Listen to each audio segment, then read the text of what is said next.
অন্যান্য যে আমাদের মলাস গুলো আছে এগুলোর কালচার টেকনিক মোটামুটি অনেকটাই সিমিলারিটিস, অনেকখানি মিলে যায়, কালচার টেকনিক গুলো এক। তো আমার টার্গেটটা থাকে যে তোমাদের মোটামুটি ওয়েস্টার ফার্মিংটা পড়ানোর ফলে তোমরা যেন এই কালচার টেকনিকটার উপরে একটা প্রপার একটা আইডিয়া বা একটা ধারণা নিতে পারো যে কি কি ভাবে ওয়েস্টার ফার্মিং করা হয় বা কি কি ভাবে আমাদের মলাস বাইভাল মলাস গুলো যেগুলো আছে সেগুলো কালচার করা হয়। আমাদের দেশে আমাদের জন্য একদমই খাবার হিসেবে আমরা এটা তো খাই না, ইনফ্যাক্ট এটা সেভাবে কালচারও হয় না, আমরা দেখিও না। কিন্তু বাইরের কান্ট্রি গুলোতে এটা খুবই পপুলার একটা সি ফুড। সবাই এটা আমারও কখনো খাওয়ার সৌভাগ্য হয়নি বা আমি কখনো খাইনি। তোমরা বাইফাল কেউ কখনো খাইছো? অনেকে কিন্তু শামুক ঝিনুক এগুলোও কিন্তু খেয়ে থাকে, তোমাদের খাওয়ার অভিজ্ঞতা আছে কারো? না স্যার। না স্যার। হ্যাঁ, আমি আমি জানতাম যে হয়তো ক্র্যাব কেউ খেয়ে থাকবে, শ্রিম্প প্রন তো মোটামুটি সবারই খাওয়ার অভিজ্ঞতা আছে, কিন্তু ওয়েস্টারটার সাথে মনে হয় আমরা এখনো খুব বেশি সেভাবে এটার সাথে যেতে পারিনি বা আহ, আহ, কিছু কিছু রেস্টুরেন্ট আছে বাংলাদেশে যেখানে তোমার এই ওয়েস্টার পাওয়া যায়। ঢাকায় কিছু আমার জানা মতো অল্প কিছু রেস্টুরেন্ট আছে সেখানে পাওয়া যায়। ওয়েস্টার যেটা আছে এটা যখন তোমার অ্যাডাল্ট অবস্থায় থাকে এবং হারভেস্টেবল কন্ডিশনে চলে আসে, এটা নর্মালি এই অবস্থাতেই একেবারে খাওয়া হয়, জাস্ট শুধুমাত্র এটা কাভারটা ক্লিন করে ভেতরে যে মাসেলটা থাকে এটা আলাদা করে একটু লেবু দিয়েই কিন্তু খেয়ে ফেলা যায়। কিন্তু আমরা সাধারণত আমাদের খাবার সিস্টেম গুলো একটু ডিফারেন্ট, তো আমরা তো রান্না ছাড়া আসলে কোনো কিছু খাই না।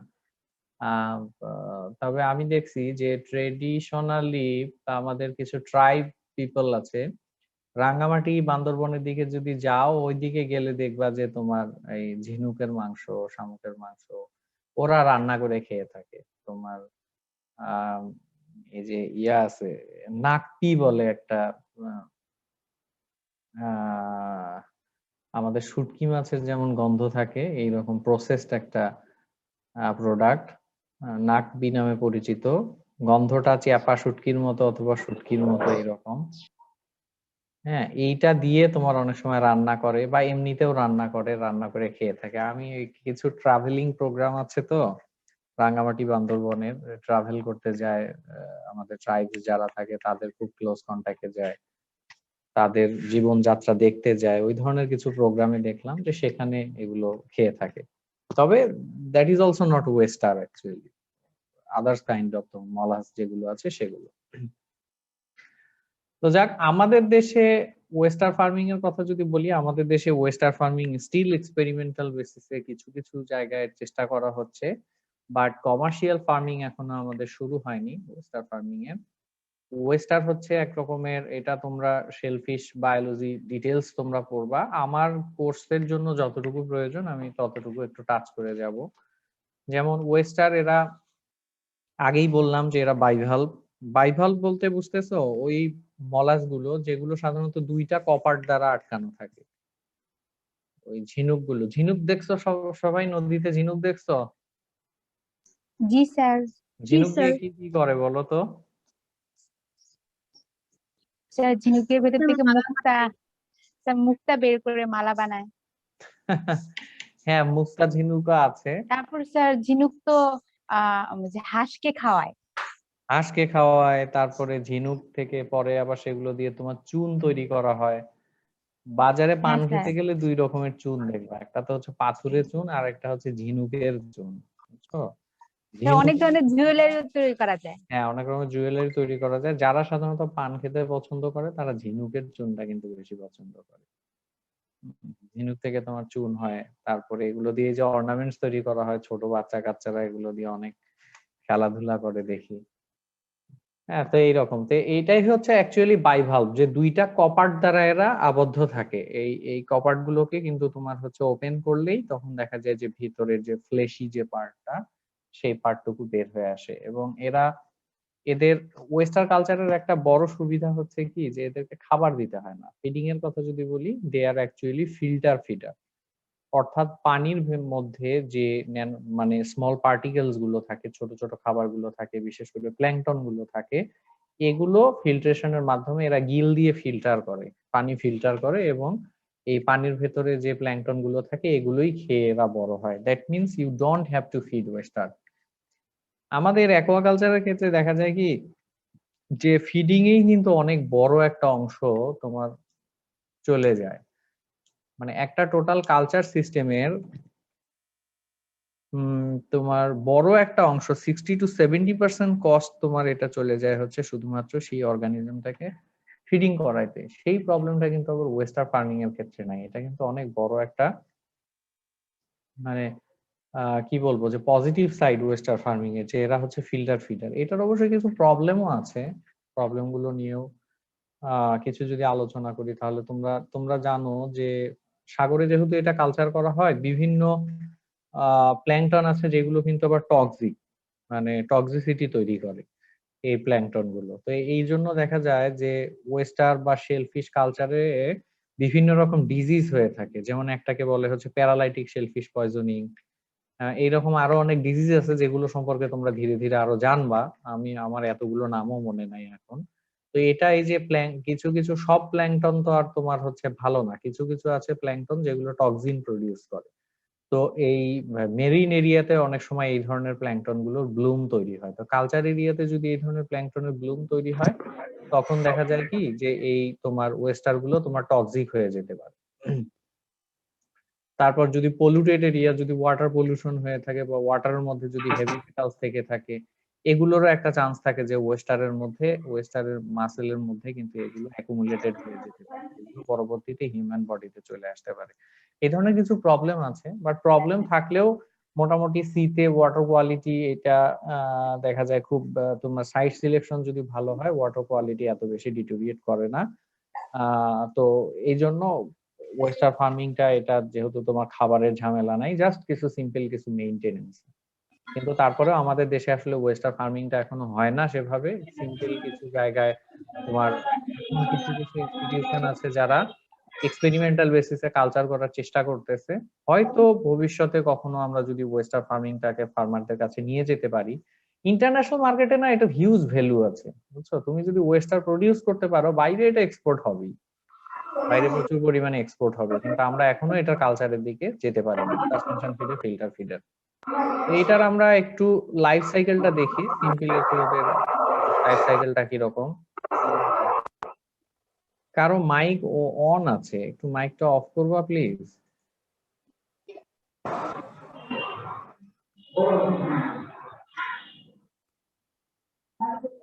কাব্য, তোমার মাইকটা একটু অফ করো তো। তুমি কি ক্লাস অন করে টেলিভিশন দেখতেছো নাকি কাব্য? খেলা দেখতেছিলাম মনে হচ্ছে। না স্যার, দেখতেছিলাম না। কোথায় কোথায় তুমি? স্যার আমি বাসাতেই। আচ্ছা, তোমার মাইকটা একটু অফ করে রাখো। ওকে, দেখো এটা হচ্ছে মোটামুটি ওয়েস্টার্নের একটা লাইফ সাইকেল। তোমরা স্টেজ গুলোর একটু নাম লিখে নাও তো, ছবি আঁকতে হবে না, এই জিনিসটা তোমাদের শিটে নাই, বাট একটু জেনে রাখার জন্য একটু নামগুলো লিখে নাও। নর্মালি দেখো ওয়েস্টার সাধারণত এদের সেক্স সেপারেট হয়ে থাকে, মেল ফিমেল আলাদা। আহ, এবং তোমার ব্রিডিং এর সময় এগ এবং স্পার্ম তৈরি হয়। ফিমেল যে ওয়েস্টার গুলো আছে এগুলো এগ রিলিজ করে এবং মেল ওয়েস্টার গুলো স্পার্ম রিলিজ করে এবং একসাথে ফার্টিলাইজেশন হইতে মোটামুটি সাধারণত দেখা যায় যে 12 ঘন্টা পর্যন্ত সময় লাগে। ওয়েস্টার মেইনলি পাওয়া যায় হচ্ছে তোমার টাইডাল ইন্টারটাইডাল যে জোন আছে, মিড ইন্টারটাইডাল জোন থেকে ইন্টারটাইডাল জোনের লাওয়ার পার্ট পর্যন্ত, অর্থাৎ মিডিল ইন্টারটাইডাল জোন থেকে ইন্টারটাইডাল জোনের নিচে পর্যন্ত তোমার ওয়েস্টার পাওয়া যায়। খুব বেশি ডিপ সিতে আবার হচ্ছে ওয়েস্টার গ্রো করে না। এটা হচ্ছে এদের রেঞ্জ। এই এরিয়াগুলোতেই সাধারণত সারা পৃথিবীতেই ওয়েস্টার প্রচুর পরিমাণে জন্মগ্রহণ করে।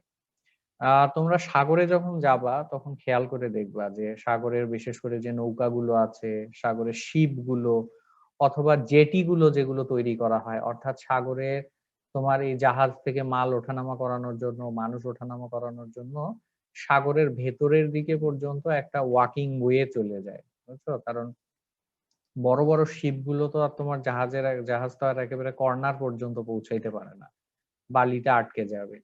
তো এই জন্য সাগরের ভেতরে পর্যন্ত ওয়াকিং কিছু ওয়ে তৈরি করতে হয়, যেগুলোকে সাধারণত বলে জেটি বলে, যেখানে এসে সাগরে জাহাজ এসে থামে, মালপত্র ওঠানামা করানো হয়। তো এগুলার গায়ে প্রচুর পরিমাণে এরকম ওয়েস্টার লেগে থাকে, বুঝছো? ওয়েস্টার অ্যাটাচ হয়ে থাকে।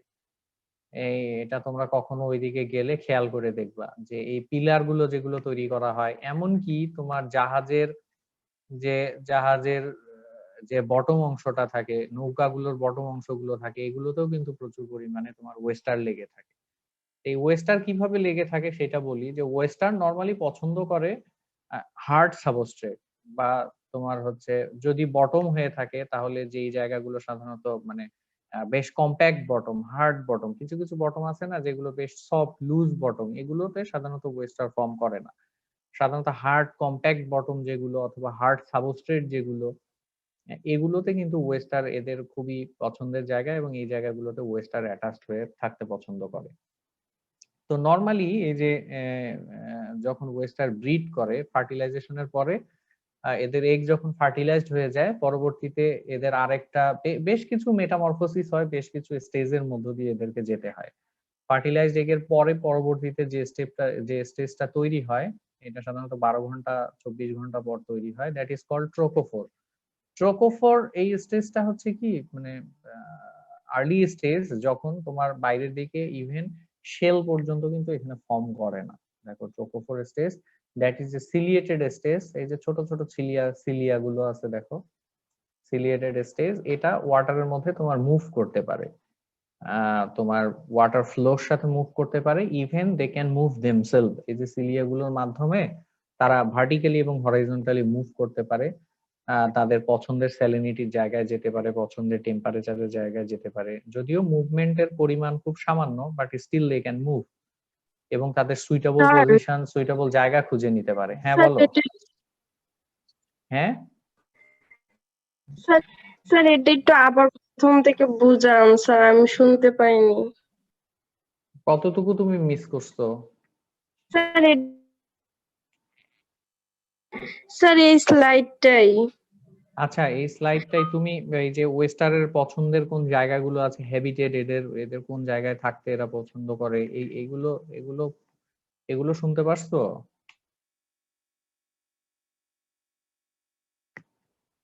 না স্যার। আচ্ছা, আমি এখনো লাইফ সাইকেলে পুরোপুরি পুরোপুরি মানে কমপ্লিট করিনি, লাইফ সাইকেল মাত্র স্টার্ট করছি। হ্যাঁ, যেটা বলতেছিলাম যে ওয়েস্টারের মেল এবং ফিমেল হচ্ছে ডিফারেন্ট। এদের মেল ওয়েস্টার এবং ফিমেল ওয়েস্টার আলাদা। অনেক অর্গানিজম আছে যেগুলোতে সাধারণত মেল ফিমেল একসাথে হয়ে থাকে, বাট ওয়েস্টারের ক্ষেত্রে মেল ফিমেল সেপারেট। তারা এগ এবং স্পার্ম তৈরি করে, এবং যেটা হচ্ছে ফার্টিলাইজেশনের পরবর্তীতে তোমার যে স্টেজটা তৈরি হয় মেটামরফোসিস হয়ে, দ্যাট ইজ কল্ড ট্রোকোফোর। ট্রোকোফোর হচ্ছে একটা স্মল সিলিয়েটেড স্টেজ। এই ট্রোকোফোর গুলো করে কি, এরা they don't have any outer shell, বুঝছো? শেল ফরমেশনটা পরে হয়। এদের যেটা থাকে সেটা হচ্ছে সিলিয়া, স্মল সিলিয়া, যেটা ব্যবহার করে তারা মুভ করতে পারে ওয়াটারের মধ্যে ভার্টিক্যালি অর হরাইজন্টালি। এরা মুভ করে তাদের সুইটেবল পজিশন খুঁজে নেওয়ার জন্য, বা সুইটেবল জায়গা খুঁজে নেওয়ার জন্য, খাবারের জন্য এরা মুভ করতে পারে ট্রোকোফোর, দ্যাট ইজ কল্ড ট্রোকোফোর। এবং এই ট্রোকোফোর লার্ভা পরবর্তী 2 থেকে 3 সপ্তাহের মধ্যে আরো 2টা স্টেজের মধ্য দিয়ে যায়। দে আর কল্ড ভেলিগার এন্ড পেডিভিলিগার। ভেলিগার স্টেজটা হচ্ছে কি, যে ট্রোকোফোরের পরবর্তী স্টেজটা হচ্ছে ভেলিগার, যেখানে এরা তোমার এই যে আউটার শেল বা স্ট্রং একটা শেল ফর্মেশন করে। ট্রোকোফোরে কিন্তু কোনো শেল থাকে না, ভেলিগারে শেল থাকে, এবং still also they have cilia, cilia যেটা ছিল সেটা থাকে। এবং এই স্টেজ গুলো কিন্তু ওয়েস্টারের free swimming stage. Trochophore, veliger, pediveliger, oyster can move. তোমার তাদের সুইটেবল পজিশন, তাদের খাবার খোঁজার জন্য কিন্তু ওয়েস্টার মুভ করতে থাকে। এই জন্য এই ট্রোকোফোর, ভিলিগার, পেডিভিলিগার এগুলোকে বলা হয় ফ্রি সুইমিং স্টেজ। ভিলিগার পরবর্তীতে আবার পেডিভিলিগারে পরিণত হয়, এবং পেডিভিলিগার যখন তৈরি হয়, তার পেডিভিলিগার নামটা আসছে কোথায় থেকে, এই যে পেড, অর্থাৎ হচ্ছে ছোট্ট একটা পা তৈরি হয়, এই যে ছোট্ট একটু অংশ দেখতেছো, লিটল ফুট তৈরি হয়, যেটার কারণে এদেরকে বলা হয় পেডিভিলিগার। এই যখন পেডিভিলিগার অবস্থায় এসে পৌঁছায়, স্টিল এই পর্যন্ত কিন্তু তারা ফ্রি সুইমিং থাকে, পেডিভিলিগার পর্যন্ত ফ্রি সুইমিং। যখন ফুড ডেভেলপ করে তখন পেডিভিলিগার স্টেজ সুইটেবল সাবস্ট্রেট খুঁজতে থাকে। তোমাদের একটু আগে বললাম না যে ওয়েস্টার সাধারণত পছন্দ করে হার্ড সাবস্ট্রেট, রকি সাবস্ট্রেট বা প্যাকড যে এরিয়া গুলো আছে, কম্প্যাক্ট জায়গা, এই জায়গাগুলোতে ওয়েস্টার পছন্দ করে এবং সেই জায়গাগুলোর সাথে কিন্তু ওয়েস্টার অ্যাটাচ হয়ে থাকে। তো এই পেডিভিলিগার অবস্থায় ওয়েস্টার অ্যাকচুয়ালি তোমার সেটেল ডাউন হয়, অর্থাৎ হার্ড সাবস্ট্রেটের সাথে তোমার অ্যাটাচ হয়ে যায়। এবং যখন সে তার সুইটেবল হার্ড সাবস্ট্রেট পেয়ে যায়, সব থেকে বেশি পছন্দ করে কি এরা এমটি ওয়েস্টার শেল, অর্থাৎ যে ওয়েস্টার শেল গুলো মারা গেছে বা যে ওয়েস্টার গুলো এখন আর জীবিত নাই বা খালি ওয়েস্টারের শেল পড়ে থাকে না, ওই যে আমরা সাধারণত ঝিনুক দেখবা যে যেটা লাইভ না, ডেড ওয়েস্টার যেগুলো আছে এগুলোর যে শেল গুলো, এগুলোকেই এরা সব থেকে বেশি পছন্দ করে অ্যাটাচমেন্টের জন্য। তো ভিলিগার অবস্থায় এরা পাথরের সাথে অ্যাটাচ হইতে পারে, তোমার কোনো হার্ড যে কোনো অবজেক্টের সাথে এরা কিন্তু অ্যাটাচ হয়ে যেতে পারে, তবে সব থেকে বেশি পছন্দ হচ্ছে এমটি ওয়েস্টার শেল। তো যখন এরা অ্যাটাচ হয়ে যায়, যে পেডিভিলিগার অবস্থায় যখন এরা অ্যাটাচড হয়ে যায় তখন দে আর কল্ড স্প্যাট, বুঝছো? যখন ওই ওয়েস্টার গুলো সাধারণত তোমার কোনো একটা হার্ড সাবস্ট্রেটের সাথে অ্যাটাচ হয়ে গেল, দেন তখন থেকে শুরু করে 1 বছর পর্যন্ত এগুলোকে বলা হয় হচ্ছে স্প্যাট অথবা বেবি ওয়েস্টার, আর্লি ওয়েস্টার যেগুলোকে বলে। পরে তোমার হচ্ছে ওয়েস্টার গুলো আবার পরবর্তীতে এদের এই লাইফ সাইকেলটা কন্টিনিউ করতে থাকে। দেখো তো লাইফ সাইকেলটা বুঝতে পারছো কিনা? তোমার প্রথমে ফার্টিলাইজেশন হয়, ফার্টিলাইজেশনের পরে ট্রোকোফোর, ট্রোকোফোর হচ্ছে ciliated stage, that is the first feeding stage of oyster. এই অবস্থায় এরা হচ্ছে ফ্রি সুইমিং স্টেজ, এরা মুভ করে সুইটেবল পজিশনের জন্য, সুইটেবল হ্যাবিটেটের জন্য অথবা খাবারের জন্য। দেন সেকেন্ড স্টেজে গিয়ে হয় ওয়েস্টারের তোমার হচ্ছে বাইরের দিকে একটা আউটার শেল ফর্ম করে, দ্যাট ইজ কল্ড ভিলিগার। ভিলিগারের পরবর্তী স্টেজ যেটা ওয়েস্টার ছোট্ট একটা ফুড ডেভেলপ করে, এবং এই অবস্থায় এরা কিন্তু ক্রল করতে পারে, ধীরে ধীরে কিন্তু ক্রল করতে পারে, তখনও এরা অ্যাটাচ অবস্থায় তৈরি হয় না। এবং যখন এরা হার্ড সাবস্ট্রেট খুঁজে পায়, তখন তারা নিজেদের চারপাশে সিমেন্টেড ম্যাটেরিয়াল রিলিজ করে, মানে সিমেন্ট টাইপ, গ্লু টাইপ তোমার সাবস্ট্রেট এরা রিলিজ করে, এবং ওই হার্ড সাবস্ট্রেটটার সাথে এরা একেবারে পরবর্তী সব সময়ের জন্য এরা অ্যাটাচ হয়ে যায় একসাথে, মানে কম্প্যাক্ট অবস্থায় শক্ত হয়ে একসাথে লেগে থাকে, এবং সেখান থেকেই ফিল্টার ফিডিং এর মাধ্যমে খাবার তোমার পায় এবং হচ্ছে তোমার ধীরে ধীরে সেখান থেকে বড় হয়।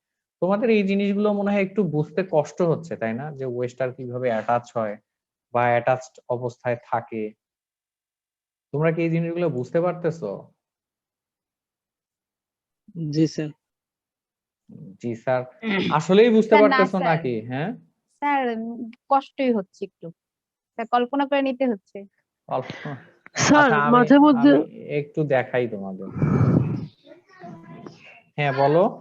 স্যার বলেছে মাঝে মধ্যে যে দেখা যায় যে শামুক চলাফেরা করতেছে, ওইটা তাহলে কোন স্টেজ? পেডিভিলিগার স্টেজ? না, ওইটা তোমার ওয়েস্টার না, বুঝছো? ওইটা তোমার আলাদা, এটা তো এক একটা অর্গানিজম এক একটা, বুঝছো? ওইটা স্যার ওইটা আমাদের তোমার ট্যুরে নিয়ে গেলে ভালো হইতো, ওইটা আমরা তোমার এটা যদি ডিফারেন্ট বাস্তবে অর্গানিজম। দেখতাম। হ্যাঁ, বাস্তবে দেখতে পারলে তোমাদের জন্য খুব ভালো হতো। আচ্ছা, আমি একটা স্যার ট্যুরে কি ওয়েস্টার, নেওয়া যাবে না? ট্যুরে যাবা তোমরা? তোমরা ফাইনাল ইয়ারে যাবা, এখন না। Okay sir. তোমাদের ন্যাচারাল ওয়েস্টার বেড দেখাই, দাঁড়াও। পরবর্তীতে ওয়েস্টার ফার্মিংটা যখন তোমরা পড়বা তখন তোমরা আরো পরিষ্কার হয়ে যাবে। দাঁড়াও, একটা সুন্দর ছবি খুঁজতেছি তোমাদের জন্য।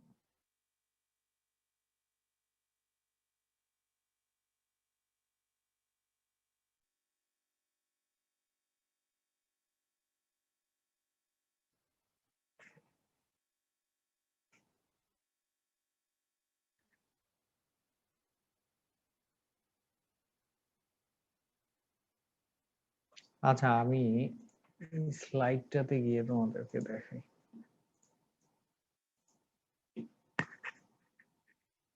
দেখো তো আমার ব্রাউজারের পেজটা আসছে তোমাদের কাছে? জি স্যার। জি স্যার। আচ্ছা, এই যে কিছু ছবি দেখো, এগুলো হচ্ছে ন্যাচারালি ফর্মড ওয়েস্টার বেড, এগুলো কিন্তু কোনোটাই কালচারের না। হ্যাঁ, কালচার গুলো তোমাদেরকে পরে দেখাবো। ওয়েস্টার নরমালি এইভাবে যে কোনো শক্ত জায়গা পেলেই সেখানে ওয়েস্টার কিন্তু হিউজ পরিমাণে, এদের ফার্টিলাইজেশন কিন্তু মানে এদের কি বলবো এটাকে, যে এদের ব্রিডিং রেট কিন্তু অনেক বেশি, বুঝছো? এই যে ওয়েস্টার গুলো দেখতেছিলা, এগুলোই কিন্তু একটা আরেকটার সাথে এইভাবে লেগে থাকে। এরাই পরবর্তীতে তোমার এখান থেকে মেল ফিমেল যেগুলো থাকে, এই মেল ফিমেল গুলো তোমার হচ্ছে ফার্টিলাইজ করে, এগ এবং স্পার্ম তৈরি করে, এবং সেই এগ এবং স্পার্ম গুলো প্রথমে তোমার ট্রোকোফোর থাকে, ট্রোকোফোর থেকে বাইরের দিকে আউটার শেল তৈরি হয়, তখন গিয়ে থাকে হচ্ছে তোমার, তখন গিয়ে বলা হয় এদেরকে হচ্ছে তোমার ভিলিগার, ভিলিগার থেকে পরবর্তীতে পেডি ভিলিগার হয়। পেডি ভিলিগার যখন হয়ে যায় তখন ওরা খুঁজতে থাকে এরকম শক্ত সাবস্ট্রেট, যেমন এখানে কিন্তু তোমার হয়তো কোরাল ছিল, কোরালের সাথে শক্ত জায়গা যেখানে পাইছে, দেখো এই জায়গাগুলোয় কিন্তু ওরা অ্যাটাচ হয়নি, এই শক্ত জায়গা ছিল সেই শক্ত জায়গাগুলোতে গিয়ে অ্যাটাচ হয়েছে। এবং এই ছোট ছোট যে ওয়েস্টার গুলো, এরা যেখানে গিয়ে অ্যাটাচ হয় তার চারপাশে তোমার এরা গ্লুর মতো ফর্ম তৈরি করে, সিমেন্টেড ম্যাটেরিয়ালস রিলিজ করে, এবং একবারে সারা জীবনের জন্য ওখানে অ্যাটাচ হয়ে যায়। পরবর্তীতে তোমাকে ওখান থেকে ভেঙে তুলে নিয়ে আসতে হবে এদের, বুঝছো? এইভাবে ওয়েস্টার বেড ফর্ম করে। তোমাদের আরো যদি কিছু ছবি দেখাই, এই যে দেখো এগুলো হচ্ছে ন্যাচারাল ওয়েস্টার বেড, বুঝছো? এরা সাধারণত ন্যাচারালি যে জায়গাগুলোতে গ্রো করে সেই জায়গাগুলোতে এরকম ন্যাচারাল ওয়েস্টার বেড দেখা যায়। দাঁড়াও, ওয়েস্টার অন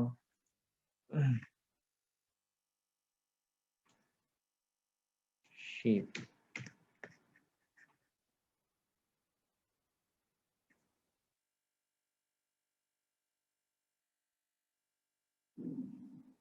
ভালো ছবি খুঁজে পাচ্ছি না তোমাদের দেখানোর জন্য।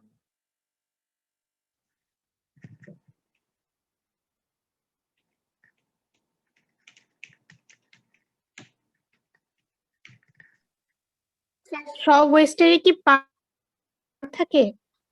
হ্যাঁ, সব ওয়েস্টারে কি পার্ল থাকে?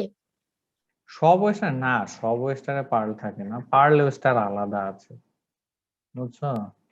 স্যার ওইটা কি ওদের কোনো ডিজিজ? মানে আমি দেখেছিলাম স্যার কেমন টিউমারের মতো হয়, ওটার ভিতরে পার্ল থাকে।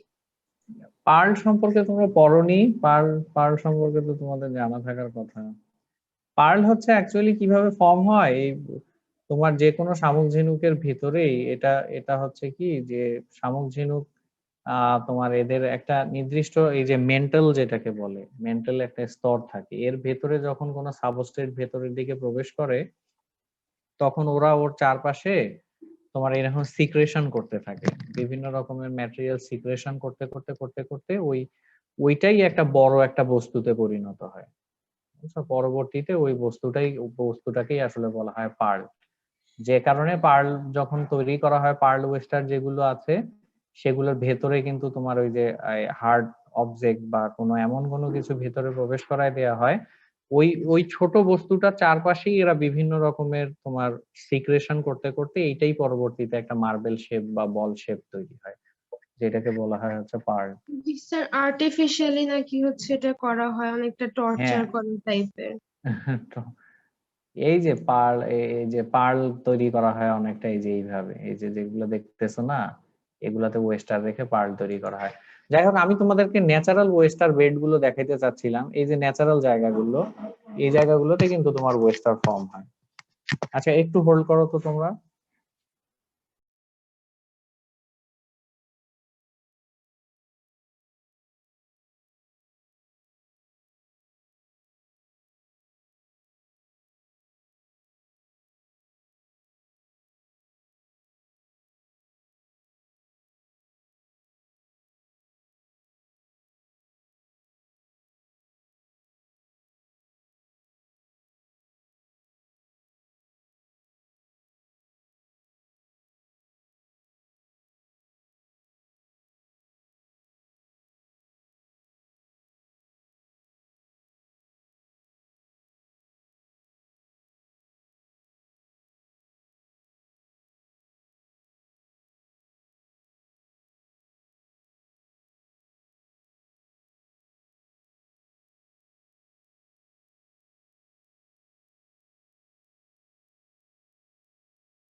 হ্যালো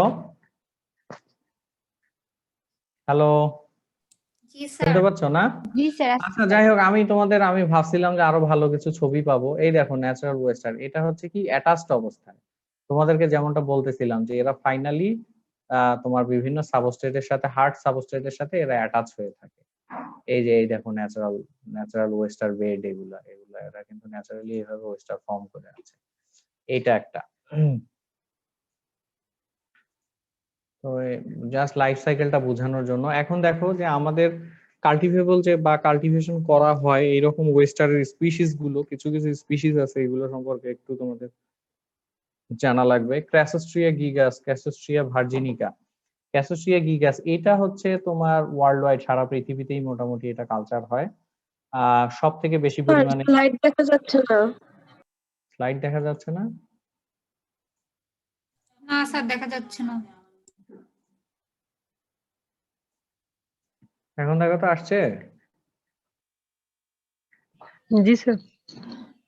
এই ক্র্যাসোস্ট্রিয়া গিগাস এটা হচ্ছে ওয়ার্ল্ড ওয়াইড সব থেকে, এটা প্রচুর পরিমাণে উৎপাদন হয় সারা পৃথিবীতে এটা প্রচুর পরিমাণে কালচারও হয়। হ্যাঁ, তবে এই স্পিসিসটা কালচার হয় সাধারণত দেখা যায় যে এই যে ন্যাচারাল সোর্স থেকে। ওয়েস্টার আসলে যেগুলো তৈরি হয় না, ওয়েস্টারের ন্যাচারালি এরা এত বেশি পরিমাণে প্রডিউস হয় যে এদের জন্য অ্যাকচুয়ালি তোমার হ্যাচারির প্রয়োজন হয় না। কিছু কিছু স্পিসিস আছে যেগুলোর জন্য হ্যাচারি আছে, যেমন হচ্ছে ধরো এই যে অস্ট্রিয়া ইডুলিস, এটার জন্য কিছু হ্যাচারি আছে। হ্যাচারিতে এরা কারণ এগুলো দেখা যায় কি ফুল কমার্শিয়াল ফ্লেজে যেগুলো কালচার হয় নেচারের উপরে, সাধারণত ওয়াইল্ড সোর্সের উপরে যেগুলো ডিপেন্ড করে না, তার মধ্যে একটা স্পিসিস হচ্ছে অস্ট্রিয়া ইডুলিস। বড় বড় এগুলোর হিউজ পরিমাণ ফার্ম থাকে। আমি কিছু ভিডিও তোমাদেরকে দেখাবো নেক্সট দিনে, ভিডিওগুলো দেখলে তোমরা ফার্মগুলোর সাইজ সম্পর্কে বুঝতে পারবা। তো এরা আর ওই যে ন্যাচারাল ওয়েস্টার ফর্ম কবে তৈরি হবে, ন্যাচারাল স্প্যাট কবে হবে তার উপরে আসলে ডিপেন্ড করে না। এদের নিজস্ব হ্যাচারি আছে, সেখানে এরা ওয়েস্টার তৈরি করে। আর এক একটা ওয়েস্টার দেখা যায় কয়েক লক্ষ পর্যন্ত তোমার ডিম ছাড়ে, বুঝছো? এই জন্য ওয়েস্টারের কিন্তু ফিডের কোনো অভাব নাই। কারণ ওয়েস্টার অনেক সময় দেখা যায় যে ওয়েস্টার তোমার এত বেশি তৈরি হয়, যে বললাম না যে শিপের মধ্যে তোমার ওয়েস্টার তৈরি হয়, ওয়েস্টার কিন্তু নষ্ট হয়ে যেতে পারে, ওয়েস্টার কিন্তু বিভিন্ন স্ট্রাকচারও নষ্ট করে ফেলে। তো এই জন্য এগুলোকে কিন্তু তোমার শিপ থেকে ভেঙে ভেঙে ফেলে দিতে হয়। তুমি সাগরের মধ্যে যদি কোনো স্ট্রাকচার তৈরি করো, সেগুলোর মধ্যে পর্যন্ত দেখবা প্রচুর পরিমাণে ওয়েস্টার ফর্ম করছে। সেগুলো অনেক সময় ভিডিও দেখবা যে এই যে বড় বড় কচ্ছপ গুলো আছে না সাগরের মধ্যে, এগুলোর পিঠের মধ্যে পর্যন্ত গিয়ে দেখবা যে ওয়েস্টার তোমার জমা হয়ে গেছে। এরা হার্ড কোনো জায়গা পেলেই সেখানে তোমার হচ্ছে অ্যাটাচ হয়। তা আমি যেটা বুঝাইতে চাচ্ছিলাম যে এদের ফিকান্ডিটি রেট অনেক হাই। ন্যাচারাল স্প্যাটের উপরেই কিন্তু তুমি আমাদের যে কালচার সিস্টেম আছে এটা কমপ্লিটলি ডিপেন্ডেন্ট হয়ে যেতে পারে, বা ন্যাচারাল সোর্স থেকেই যে পরিমাণে স্প্যাট পাওয়া যায় সেগুলো দিয়ে কালচার করা যেতে পারে। কিন্তু তারপরেও কিছু কিছু এরিয়া আছে বা কিছু কিছু ফার্ম আছে যাদের নিজস্ব হ্যাচারি আছে এবং সেগুলোতে ওয়েস্টার তৈরি হয়। ক্র্যাসোস্ট্রিয়া গিগাস এই স্পিসিসটা সব থেকে বেশি কালচার হয় জাপানে এবং সাউথ কোরিয়ায়। তারপরে ক্র্যাসোস্ট্রিয়া ভার্জিনিকা এটা ইউএসএ তে সব থেকে বেশি কালচার হয় এবং ওই রিজিয়নেই এই স্পিসিসটা ন্যাচারাল অ্যাবান্ডেন্স অনেক বেশি, ন্যাচারালি ওখানে অনেক বেশি পরিমাণে তৈরি হয়। অস্ট্রিয়া ইডুলিস এটা ওয়ার্ল্ড ফেমাস একটা স্পিসিস ওয়েস্টারে, সাধারণত ওয়েস্টার যারা খায় বা পছন্দ করে তারা এই স্পিসিসটাকে অনেক বেশি পছন্দ করে। এই স্পিসিসটার অনেকগুলো তোমার হ্যাচারি আছে। বাংলাদেশে কিছু স্পিসিস পাওয়া যায়, যেমন ধরো এই যে ক্র্যাসোস্ট্রিয়া মাদ্রাসেন্সিস, স্যাকোস্ট্রিয়া কুকুলাটা, এগুলো বাংলাদেশের তোমার কোস্টাল রিজিয়নে কক্সবাজার, টেকনাফ, তারপরে সেন্ট মার্টিন, এই রিজিয়ন গুলোতে এই স্পিসিস গুলো দেখতে পাওয়া যায়। আরো কয়েকটা স্পিসিস আছে কিন্তু তোমাদের এখানে এত এত নাম তো পড়তে পারবে না বা মুখস্থ রাখতে পারবে না, এই জন্য কিছু দেয়া আছে। পিংটাটা ফুকাটা, তোমরা যে ওই পার্ল ওয়েস্টার, এটা অ্যাকচুয়ালি তোমরা যে ওই মুক্তার কথা বলতেছিলা, এটা হচ্ছে সেটা পিংটাটা ফুকাটা। প্লাকুনা প্লাজেন্টা এটাও বাংলাদেশে পাওয়া যায়, তোমার কক্সবাজারে এবং তোমার সেন্ট মার্টিন এরিয়াতে এই স্পিসিস গুলো পাওয়া যায়। তো মোটামুটি এখানে কিছু স্পিসিস এর নাম আছে, এই স্পিসিস গুলো ওয়ার্ল্ড ওয়াইড যেগুলো ফেমাস, সারা পৃথিবীতে যেগুলো পাওয়া যায়, আমাদের দেশে কিছু পাওয়া যায়, এগুলো একটু পড়বা। এখন দেখো সাইট সিলেকশন, ওয়েস্টার ফার্মিং এর জন্য আমাদের সাইট সিলেকশনের জন্য কিছু বিষয় খেয়াল রাখতে হবে। এটা হচ্ছে first of all temperature. Oyster যে স্পিসিস গুলো সম্পর্কে আমরা জানলাম, এগুলো হচ্ছে কি যে তোমার 20 ডিগ্রি সেলসিয়াস টেম্পারেচার লাগবে। 20 ডিগ্রি সেলসিয়াস এর নিচে সাধারণত এদের তোমার মেটাবলিজমটা একটু রিডিউস করে, মেটাবলিজমটা কমে যায়, এই জন্য temperature greater than 20°C। Salinity, এদের অপটিমাম স্যালিনিটি হচ্ছে 17 থেকে 26 পিবিটি তে এরা সব থেকে ভালো পরিমাণে গ্রো করে। তবে ওয়েস্টার তোমার ব্র্যাকিশ ওয়াটার থেকে একেবারে ফুল স্ট্রেন্থ সি ওয়াটার যেগুলো এর মধ্যে সার্ভাইভ করতে পারে। কিছু কিছু সময় প্রবলেম হয় ওয়েস্টার ফার্মিং এর ক্ষেত্রে, যেমন ধরো তুমি ওয়েস্টার ফার্মিং করতেছো ব্র্যাকিশ ওয়াটারে, প্রচুর পরিমাণে বৃষ্টি হলো, তখন তোমার স্যালিনিটি কমে গেল। স্যালিনিটি কমে গেলে অনেক সময় হয় কি যে ওয়েস্টার তাদের এই যে দুইটা হিঞ্জ বা দুইটা কপার যে দুইটা থাকে, হিঞ্জ বলে সাধারণত ফিশারিজ এর ভাষায়, এই দুইটা তোমার ক্লোজলি তোমার বন্ধ করে ফেলে স্যালিনিটি কমে গেলে। এই অবস্থায় অনেকদিন থাকলে আবার ওয়েস্টার মারা যায় অনেক সময়। হ্যাঁ, তো প্রপার স্যালিনিটিটা মেইনটেইন করা আসলে খুব দরকার। ওয়াটার ডেপথ, এই ধরনের আসলে স্পেসিফিক কোনো ওয়াটার ডেপথ নাই, বিভিন্ন কালচার সিস্টেমের জন্য বিভিন্ন ডেপথ থাকে। কিছু ওয়েস্টার ফার্মিং আছে যেগুলো ডিপ ওয়াটারে করা হয়, কিছু ওয়েস্টার ফার্মিং আছে যেগুলো শ্যালো ওয়াটারে করা হয়। এটা ডিপেন্ড করে কালচার টেকনিকের উপরে যে আসলে কতখানি তোমার ওয়াটার ডেপথ থাকতে হবে। অ্যাভেইলেবিলিটি অফ সিড, তোমাদেরকে তো বললামই যে এদের হ্যাচারিও আছে, হ্যাচারিতেও এগুলো প্রডিউস করা যায়, তবে ন্যাচারালি এরা প্রচুর পরিমাণে অ্যাবান্ডেন্ট। ন্যাচারে যে পরিমাণ তৈরি হয় এগুলো প্রয়োজনের থেকেও অনেক বেশি, বরং এগুলো ফেলে দিতে হয়, নষ্ট করে দিতে হয়, এত বেশি পরিমাণে এরা গ্রো করে এর জন্য। তো যে জায়গাগুলোতে সাধারণত আবার ন্যাচারালি সিড বেশি পরিমাণে হয়, মনে রাখবা, ধরেই নিবা যে ওই জায়গাটাই আসলে ওয়েস্টার ফার্মিং এর জন্য সব থেকে বেশি সুইটেবল। কারণ মানুষ কোন জায়গায় বেশি থাকবে, যেখানে মানুষের সুযোগ সুবিধা সব থেকে বেশি। সাহারা মরুভূমিতে অল্প মানুষ থাকবে, কারণ সাহারা মরুভূমিতে থাকার মতো সুইটেবল জায়গা না তোমার, সেই জন্য সাহারা মরুভূমি মানুষ কম থাকে। এই উদাহরণটা বললাম এই কারণেই যে কোনো একটা স্পিসিস ন্যাচারালি যেখানে সব থেকে বেশি পাওয়া যায় সেটাই ধরে নিবা যে ওই জায়গাটাই, ওই প্লেসটাই হচ্ছে সেই স্পিসিসটা কালচারের জন্য সব থেকে সুইটেবল। আচ্ছা, যখন প্লেস নিয়ে কথা বলতেছি আর কিছু জায়গা বলি। বাংলাদেশের কিছু জায়গা আছে যে জায়গাগুলো ওয়েস্টার ফার্মিং এর জন্য অনেক সুইটেবল। যেমন তোমার কক্সবাজারের বাকখালী রিভার আছে না মহেশখালীর পাশে, মহেশখালী এবং সোনাদিয়ার পাশ দিয়ে তোমার চলে গেছে হচ্ছে বাকখালী রিভার। তোমরা ইয়েতে দেখতে পারো, মহেশখালী তো সবার কাছে পরিচিত নাম, বাকখালী নদীর পাশে এইখানে তোমার অনেক বড় এরিয়া আছে যেটা তোমার হচ্ছে ওয়েস্টার ফার্মিং এর জন্য সুইটেবল। কক্সবাজারের আরো কিছু জায়গা আছে তোমার সফুরদন্ডি বলে, ওই এরিয়াটাও দেখা গেছে যে ওয়েস্টার ফার্মিং এর জন্য অনেক সুইটেবল। তারপর টেকনাফ, টেকনাফের তোমার হচ্ছে টেকনাফের বেশ কিছু জায়গা আছে যেমন জালিপাড়া, এই এরিয়ার আশেপাশে কিছু এরিয়া তোমার এখানেও ওয়েস্টার ফার্মিং এর জন্য সুইটেবল। ইভেন তোমার চিটাগাং এর পতেঙ্গা, এই জায়গাগুলোতেও কিন্তু ওয়েস্টার ফার্মিং করা যেতে পারে। ইনফ্যাক্ট ওয়েস্টার ফার্মিং এর বেশ কিছু ওয়ে আছে, যেমন bottom farming, of bottom farming, অর্থাৎ যে এরিয়াগুলো ন্যাচারালি সুইটেবল সেই জায়গাগুলোতে তুমি তো কালচার করতে পারবাই, এবং যে জায়গাগুলো ন্যাচারালি সুইটেবল না অর্থাৎ বটম টাইপ যেখানে তোমার সুইটেবল না, সেখানেও তুমি কিছু টেকনিক্স অ্যাপ্লাই করে, কিছু কালচার প্রসিডিউর অ্যাপ্লাই করে সেখানেও কিন্তু আমরা ওয়েস্টার ফার্মিং করতে পারি। তো আমাদের কোস্টাল রিজিয়নটা তো আসলে অনেক বড়, দেখো 710 কিলোমিটার কোস্ট, তারপরে ওইদিকে আবার আমাদের সেন্ট মার্টিন আছে। এখন তো সমুদ্র বিজয়ের পরে আমাদের পুরো সমুদ্রটাই এখন মনে করো বে অফ বেঙ্গলের কত বড় একটা জায়গা জুড়ে আমাদের। আমরা যদি এই ওয়েস্টার ফার্মিং এর জন্য সবখানেই মোটামুটি বিভিন্ন টেকনিকে ওয়েস্টার ফার্মিং করা যায়। এত ভ্যালুয়েবল একটা স্পিসিস যেগুলো আমাদের দেশে কালচারের মতো সুইটেবল জায়গা আছে, but still that is under experimental basis culture. আমরা এখনো কমার্শিয়াল কালচারে যেখানে যেতে পারিনি। ন্যাচারাল ফুড সাপ্লাই, ওয়েস্টার যেহেতু ফিল্টার ফিডার অর্থাৎ প্ল্যাংটন অনেক পরিমাণে গ্রো করে, ন্যাচারাল লাইফ ফুড যেগুলো আছে এগুলো অ্যাভেলেবিলিটি আছে, এইরকম জায়গা সিলেক্ট করতে হবে।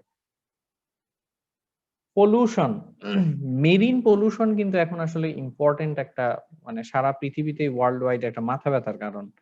মেরিন পলিউশন বিভিন্ন রকম ভাবে আমরা আমাদের মেরিন এরিয়া গুলোকে পলিউটেড করে ফেলতেছি।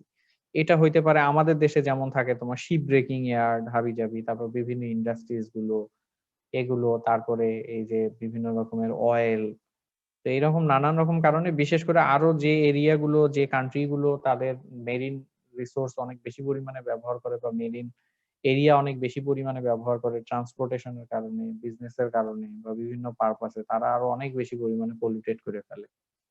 তো এই পলিউশন সোর্স থেকে তোমার কালচার সাইট দূরে থাকতে হবে। ওই যে বললাম যে এরা হচ্ছে ফিল্টার ফিডার, তোমার বিভিন্ন রকম পলিউশন, যেমন পলিউটেড এরিয়াতে সাধারণত ওয়েস্টার ফার্মিং করলে দেখা যায় এখানে ইকোলাইয়ের পরিমাণ অনেক বেশি পরিমাণে থাকে।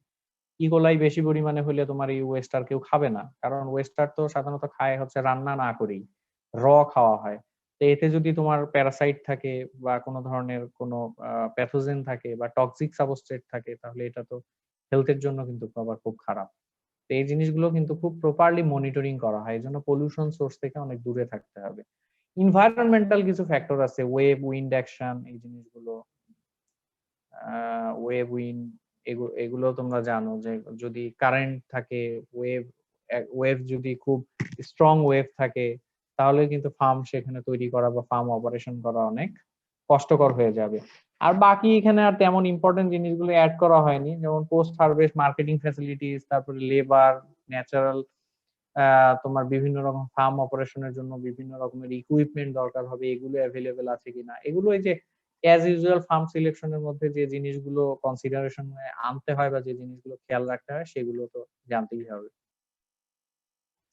এই ছবি দুইটা দেখো, এটা লাস্ট স্লাইড, আমি এটা শেষ করে দিয়ে দিব। ও আচ্ছা, এখানেই কিছু ইয়ে আছে, এই দেখছো এখানে খুঁটি পুঁতে দেওয়া হয়েছে না, এই খুঁটিগুলোর মধ্যে কিন্তু এই যে দেখতে পাচ্ছ ওয়েস্টার জমে আছে, ছোট ছোট ছোট ছোট, জি স্যার। এগুলো কিন্তু হচ্ছে ওয়েস্টার। তোমার ন্যাচারাল সোর্স থেকে যে ওয়েস্টার গুলো কালেক্ট করা হয় বা এগুলোকে বলা হয় বেবি ওয়েস্টার বা স্প্যাট বলা হয়, 1 বছরের নিচে যেগুলোর বয়স সেগুলোকে বেবি ওয়েস্টার বা স্প্যাট বলা হয়। ওয়েস্টার ফার্মিং এর জন্য ন্যাচারাল ওয়েস্টার কালেকশনের বিভিন্ন মেথড আছে, যেহেতু এই যে লাইফ সাইকেলে তোমাদের বললাম না যে পেডি ভিলিগার অবস্থায় এরা হার্ড সাবস্ট্রেট খোঁজে এবং সুইটেবল সাবস্ট্রেট পেলে সেই সাবস্ট্রেটের সাথে গিয়ে এরা অ্যাটাচ হয়ে যায়। এর জন্য সাধারণত ন্যাচারালি যে জায়গাগুলোতে ওয়েস্টার ব্রিড করে সেই জায়গাগুলো থেকে ওয়েস্টার সিড কালেকশন করার জন্য, স্প্যাট কালেকশন করার জন্য এই যে এইরকম কাঠের তোমার বিম তৈরি করা হয়, বুঝছো, কাঠের বিম তৈরি করে সেগুলো ফেলে রাখা হয়, অথবা এই যে গাছের ডালপালা দেখো কিভাবে দিয়ে রাখছে, এটা most traditional way of collecting spat. দেখো গাছের ডাল, সেগুলোতেও কিন্তু তোমার এসে যে ওয়েস্টার স্প্যাট যেগুলো আছে সেগুলো তোমার জমা হয়েছে। ফার্মাররা পরবর্তীতে করে কি, এই ওয়েস্টার স্প্যাট গুলো এখান থেকে খুলে নিয়ে গিয়ে তারা তাদের কালচার সিস্টেমে বা তারা তাদের বিভিন্ন টেকনিক ফলো করে তোমার এই ওয়েস্টার গুলো ফার্মিং করতে শুরু করে। ওয়েস্টার ফার্মিং এর দুইটা ওয়ে আছে, একটা হচ্ছে বটম কালচার টেকনিক আর একটা হচ্ছে of bottom culture technique. Bottom culture টেকনিকটা হচ্ছে যে জায়গাটা সাধারণত শক্ত, কম্প্যাক্ট, মানে খুব এক মার্ডি না, অথবা তোমার কি বলবো স্যান্ডের পরিমাণ বেশি না, এরকম রকি সাবস্ট্রেট যেগুলো থাকে সাগরে, সেই এরিয়াগুলোতে তোমার ওয়েস্টার হচ্ছে বটম কালচার করা হয়, অর্থাৎ সরাসরি সাগরের এই যে বটমে।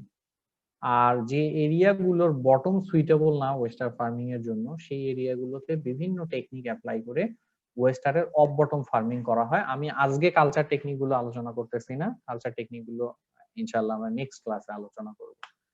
তো মোটামুটি এই ছিল ওয়েস্টার সম্পর্কে বেসিক আলোচনা, যে ওয়েস্টার কালচারের জন্য কি ধরনের সাইট দরকার, ওয়েস্টারের কি কি স্পিসিস গুলো আছে, ওয়েস্টারের বেসিক বায়োলজি, ওয়েস্টার কি খায়, ওয়েস্টার কোথায় থাকে, বাংলাদেশে কোথায় কোথায় ওয়েস্টার পাওয়া যায়, ওয়েস্টারের স্প্যাট কিভাবে কালেক্ট করতে হয়, সেগুলো আমরা কালচার টেকনিকটা ইনশাআল্লাহ নেক্সট ক্লাসে আলোচনা করব। তোমাদের কোনো কিছু জানার আছে, আর কোনো প্রশ্ন আছে? স্যার ওয়েস্টার কি শুধু স্যার ফাইটোপ্ল্যাঙ্কটনই ওয়েস্টার খায়? ওয়াটার বডির বাইরে কত? হ্যাঁ হ্যাঁ, ওয়েস্টার কি স্যার শুধু ফাইটোপ্ল্যাঙ্কটনই খায় নাকি জুওপ্ল্যাঙ্কটনও? আহ, তোমার এরা হচ্ছে অ্যাকচুয়ালি প্ল্যাংটনিক, বুঝছো, আমি সোজা যদি বলি যে এরা হচ্ছে প্ল্যাংটনিক। এখন তোমার ফাইটোপ্ল্যাংটন তো মেইনলি এরা হচ্ছে তোমার এরা তোমার কি বলবো যে একদম মাইক্রোস্কোপিক। তোমার এখন জু প্ল্যাংটন কিন্তু বিভিন্ন সাইজের আছে, এরা ওয়াটার ফিল্ট্রেট করতে গিয়ে এই প্ল্যাংটনের মধ্যে আইদার ফাইটোপ্ল্যাংটন, জু প্ল্যাংটন, এটা ডিপেন্ড করে অ্যাকর্ডিং টু দেয়ার সাইজ, বুঝছো, যে এরা এরা যা ফিল্ট্রেট করতে পারে পানি থেকে তাই খায়, বুঝছো, আলাদা জি বাইরে স্যার। থেকে কোনো খাবার খায় না, যা ফিল্ট্রেট করা পসিবল হয়, ওয়াটার ফিল্ট্রেট করতে গিয়ে যা পসিবল হয় এরা সেটাই খায়। আচ্ছা, আরেকজন কি জানতে চাচ্ছিলাম? Sir oyster sir water body sir oyster water বডির বাইরে কত সার্ভাইভ করতে পারে?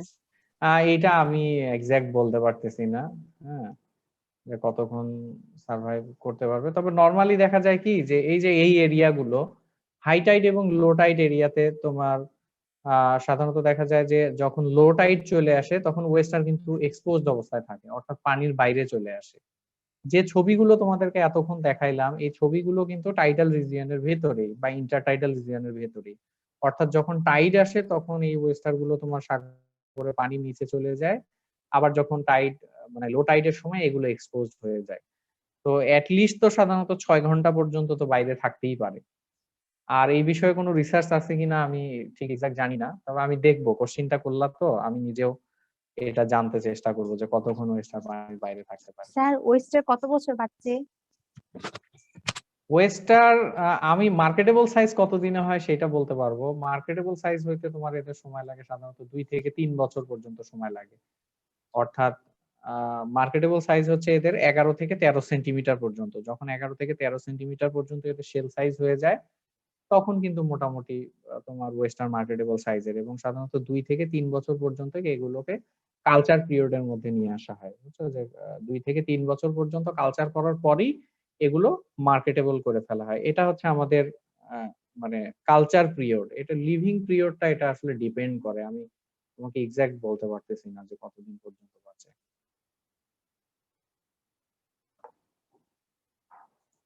আচ্ছা দাঁড়াও দেখি, আমি এই বিষয়ে আমার একটা ডকুমেন্ট আছে, তোমাকে এটা বলতে পারি কিনা।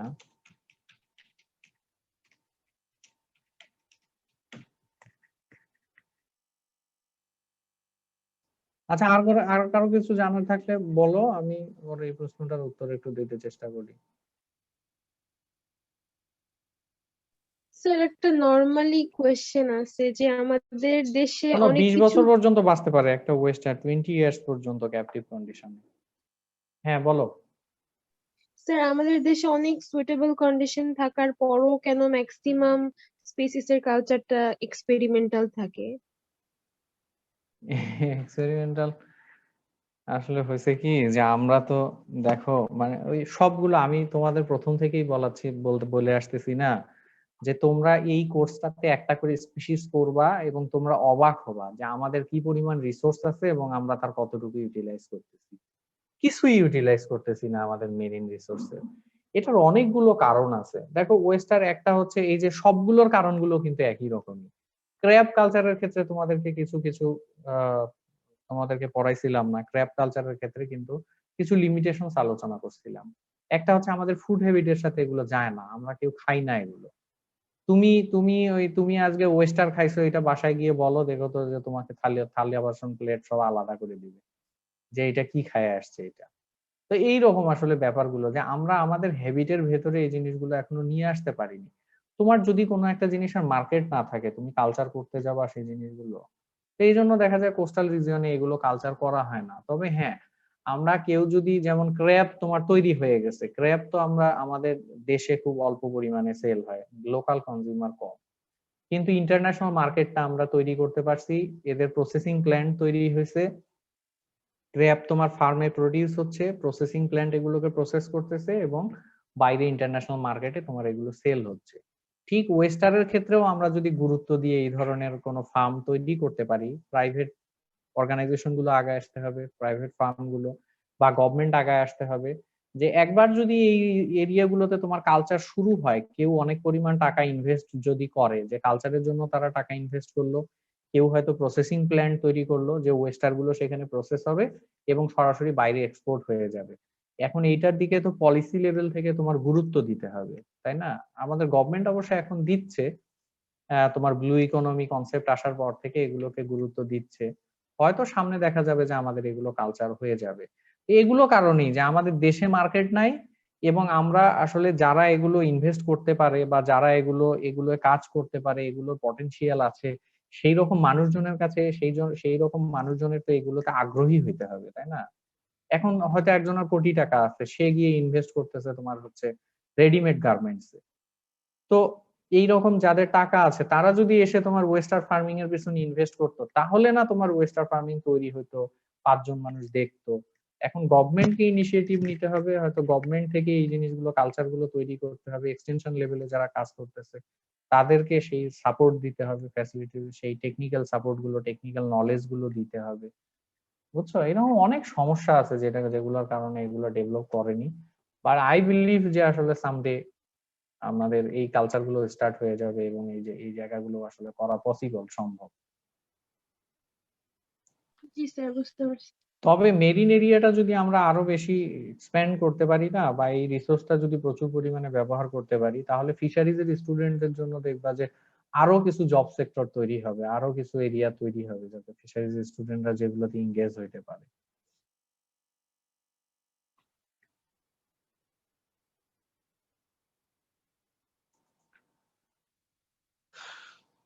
আর কিছু জানার আছে?